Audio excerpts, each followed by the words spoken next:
নমস্কার সবাইকে, স্বাদে ভরপুর রান্নাঘরে সবাইকে স্বাগত। আজকে আমি চলে এসেছি একটা আমিষ রেসিপি নিয়ে, রাজমা। আমিষ রাজমার আদা রসুন পেঁয়াজ দিয়ে। তো চলো স্টার্ট করি আমরা কিভাবে করছি, তোমরা দেখতে থাকো। আর আমার চ্যানেলে নতুন হয়ে থাকলে অবশ্যই আমার চ্যানেলটাকে সাবস্ক্রাইব করে দিও, রান্নাটা ভালো লাগলে কমেন্ট করে জানাও আর শেয়ার করো অবশ্যই। আজকে রান্না আমিষ রাজমা, তো চলো স্টার্ট করা যাক। প্রেসার কুকারে আমি রাজমাটাকে ঢেলে দিচ্ছি, দিয়ে অল্প করে নুন আর হলুদ আর জল দিয়ে আমি সেদ্ধ করে নেব। সেদ্ধ করে নিয়ে আমি আবার আসছি। রান্নাটা শুরু করি। কড়াইয়ের মধ্যে আমি সাদা তেল দিয়ে দিচ্ছি, তেজপাতা একটা ফোড়ন দেব, একটা শুকনো লঙ্কা দেব আর অল্প গোটা জিরে, অল্প একটু হিং অ্যাড করছি। এর মধ্যে আমি পেঁয়াজ কুচি অ্যাড করে দিচ্ছি,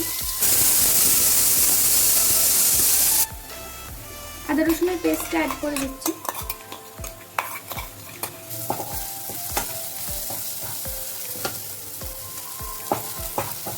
আদা রসুনটা ভাজা ভাজা হয়ে গেছে। এর মধ্যে আমি এবার গুঁড়ো মশলাগুলো অ্যাড করব।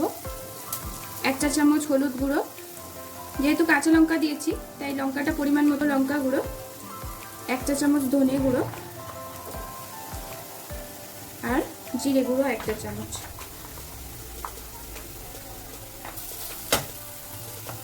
অল্প করে একটু জল দিয়ে এটাকে আমি ভালো করে কষিয়ে নেব। অল্প একটু কাশ্মীরি রেড চিলি পাউডার আমি অ্যাড করছি কালারটা ভালো আসার জন্য। মশলাটা থেকে ভালো করে তেল ছেড়ে গেছে আমার। এর মধ্যে আমি এবার টমেটো কুচিগুলোকে অ্যাড করে দেব। অল্প একটু নুন অ্যাড করছি। এর মধ্যে আমি একটা ম্যাশ করা আলু দিয়ে দিচ্ছি, টেস্টটা খুব সুন্দর হবে তাহলে আলুটা দিলে। সব মশলার সাথে আমার আলুটা খুব ভালো করে কষানো হয়ে গেছে। এরপরে আমি সেদ্ধ করা রাজমাটা অ্যাড করে দেব।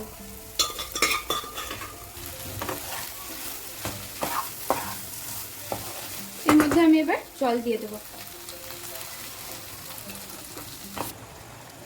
অল্প করে কাসুরি মেথি ওপর থেকে ছড়িয়ে দেব।